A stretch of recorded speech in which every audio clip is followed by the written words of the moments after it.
Okay, können wir alle zählen? Und 1, 2, 3. Snack time is not just snack time. There's a lot going on here. We actually count together. We cut the pieces up together, so we count the pieces of banana. 8, 9. We're learning about tastes, about sweet and sour. And maybe just because one child doesn't like something today doesn't mean that they're not going to love it tomorrow. Das ist der Kern. Und was ist das hier, das Ganze? Gehäuse. Das Gehäuse. Bravo. We get to talk about colors, we get to talk about shapes. Welche Farben haben denn die Erdbeeren? Rot. Ja, die Erdbeeren sind rot, ganz genau. Rot, rot, rot sind alle meine Kleider. Rot, rot, rot ist alles, was ich habe. We're eating together. That's actually very important to me. We're creating a sense of community.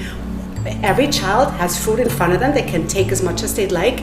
And then we're giving hands and we're saying our little rhyme. Piep, piep, piep. Wir haben uns alle lieb. And do you know what the nicest thing about this is? Is that it actually translates into the classroom. I have gotten so many comments over the years how bonded our kids are, that they're helping each other out. And I believe that that's a result from doing things together, one of which is snack time.